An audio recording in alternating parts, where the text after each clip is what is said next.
Forget the image of the warrior monk, sword in hand, defending the Holy Land. That's only half the story. The most dangerous weapon the Knights Templar ever wielded wasn't steel, it was paper. They were not just soldiers of Christ, they were the architects of a financial empire so vast and so powerful it made kings nervous. They invented a system that we still use every single day, a system that would ultimately sign their own death warrant. This isn't a story about the Holy Grail, it's about the invention of global finance and how the world's first multinational corporation was brutally erased from history for being too good at its job. To understand their rise, you have to understand the problem they solved. The year is 1119. The First Crusade has been a success, and Jerusalem is in Christian hands. For the faithful in Europe, the ultimate act of devotion is a pilgrimage to the Holy City. But this journey was a death trap. The roads from the coast to Jerusalem were infested with bandits and thieves. Pilgrims who had saved for a lifetime to make the trip were being robbed, enslaved, or murdered. They carried their life savings with them in heavy, clinking bags of gold and silver, making them easy targets. The dream of a lifetime was turning into a bloodbath. The Christian kingdom needed a solution, and it needed one fast. If you've ever wondered why we need a banking system, this is why. It starts with the simple, desperate need for security. Into this chaos step 9 French knights, led by a man named Hugh de Payens. They present themselves to Baldwin II, the King of Jerusalem. Their proposal is simple, almost naive. They will form a monastic order dedicated to protecting these pilgrims on the dangerous roads. They take vows of poverty, chastity, and obedience. The king is impressed and grants them a headquarters in a wing of his palace, a site believed to be the ruins of the Temple of Solomon. From this, they take their name, the poor fellow soldiers of Christ and of the Temple of Solomon, the Knights Templar. For the first decade, they were a joke, just 9 men relying on donations to survive. Their seal depicted 2 knights riding a single horse, a symbol of their vow of poverty. They were insignificant, but they were sitting on an idea born from watching pilgrims die for their savings. The innovation that changed everything was breathtakingly simple. What if the pilgrims didn't have to carry their money at all? The Templars had a unique advantage. They were an organized, trusted military force with outposts called commanderies sprouting up all over Europe and the Holy Land. So they created a system. A wealthy nobleman planning a pilgrimage could deposit his funds at the Templar Temple in London. In return, he would receive a letter of credit, a piece of parchment with a cipher detailing the amount. He could then travel to the Holy Land with nothing but this note. Upon arrival in Jerusalem, he would present the letter at the Templar headquarters, and they would give him his funds. It was the first international wire transfer. For this service, the Templars took a small fee. It was safer, it was brilliant, and it was about to make them unimaginably rich. If you appreciate how ideas like this shape our world, consider subscribing. We explore the hidden economic engines that drive history. This financial innovation caught the attention of the most powerful man in Europe, the Pope. But it wasn't a given that the Church would approve. The Church had strict laws against usury, the lending of money at interest. Banking was seen as a sin. The Templars needed a powerful advocate, and they found one in Bernard of Clairvaux, the most influential churchman of his time. Bernard saw the Templars as the perfect fusion of monastic devotion and military might. He championed their cause at the Council of Troy in 1129, where the order was officially recognized. A decade later, Pope Innocent II issued a papal bull, Omne Datum Optimum. This document was a nuclear bomb of privilege. It placed the Templars under the direct authority of the Pope himself. They were exempt from all local laws, they didn't have to pay any taxes, and they could pass freely through any border. They answered to no king, no bishop, only God's representative on earth. The floodgates of wealth and power were now wide open. With papal blessing and a revolutionary business model, the Templar network exploded. Donations poured in from nobles across Christendom, not in cash, but in land, farms, vineyards, mills, and even whole villages. The Templars became expert administrators. Their commanderies weren't just forts, they were the local branch of a massive agricultural and financial corporation. They managed these assets with brutal efficiency, generating huge revenues. This network of properties, scattered from Scotland to Syria, became the physical infrastructure for their banking system. A traveler could deposit money in Paris and withdraw it in Antioch.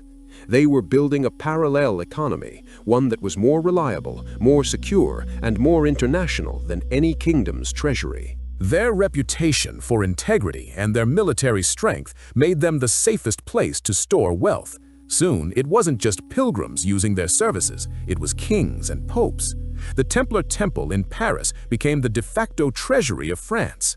When King Louis IX went on crusade, he didn't trust his own nobles to manage the kingdom's finances. He trusted the Templars. They collected taxes on behalf of monarchs, managed royal debts, and arranged massive loans to finance wars. They essentially became the central bankers for all of Christendom. They weren't just moving money for travelers anymore. They were financing states. They were issuing letters of credit that functioned as the first checks, and they were developing complex accounting methods that were centuries ahead of their time. They were no longer just the poor knights of Christ. They were the masters of capital. But with great power and wealth comes great envy. The Templars had become a state within a state. They were fabulously wealthy, secretive, and answered to no one except a distant pope. To the kings of Europe, especially Philip IV of France, they were a problem. Philip, known as Philip the Fair, was an ambitious and ruthless monarch. He was constantly at war, particularly with England, and these wars were expensive. He had already debased his kingdom's coinage and expelled the Jews to seize their assets. He was perpetually broke.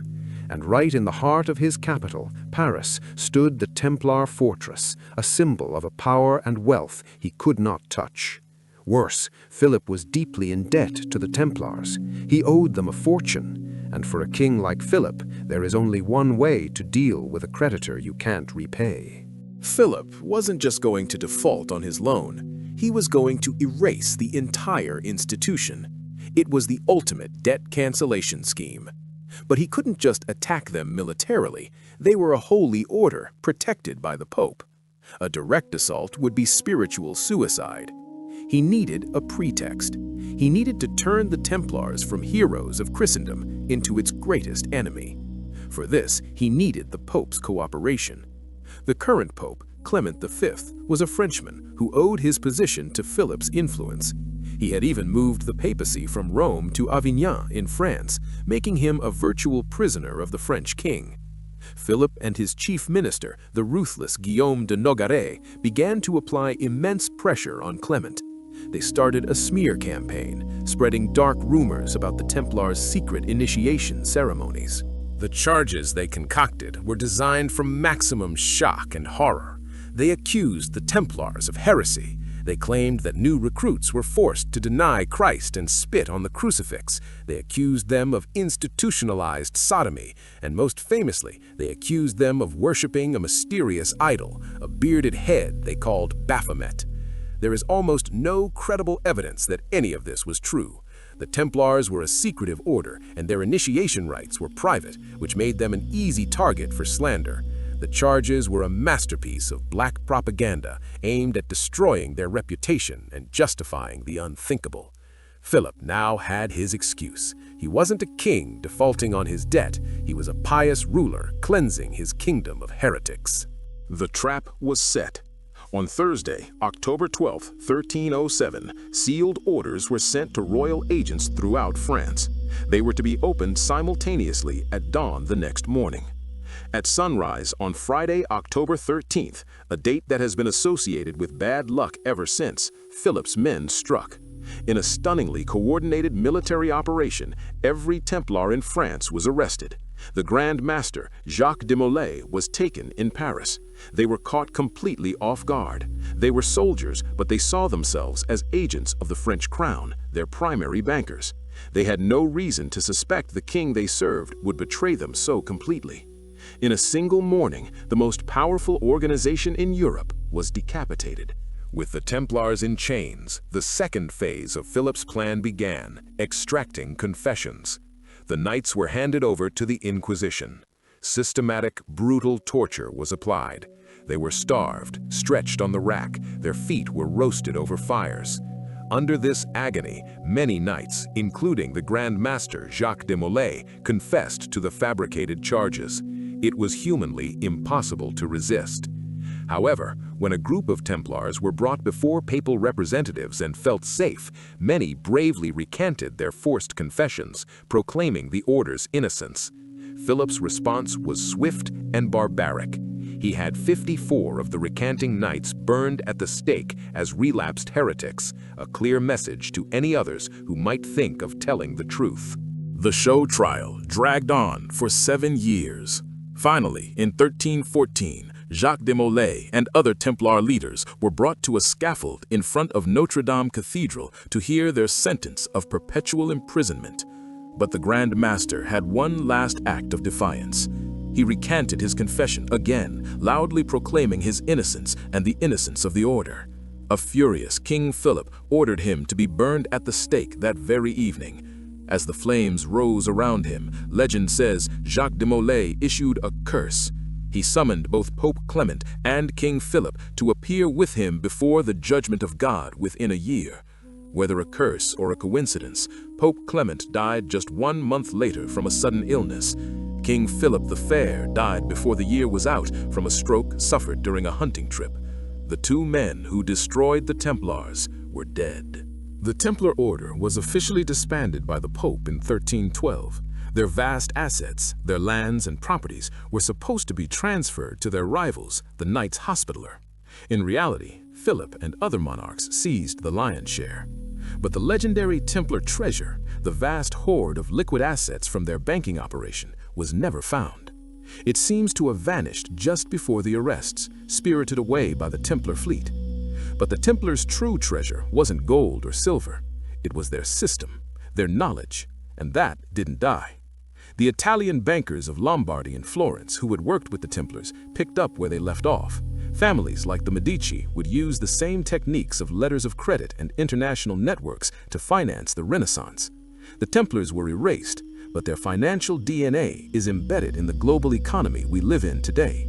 Every time you use a credit card, make a wire transfer, or trust a bank to hold your money, you are using a system pioneered by warrior monks 900 years ago.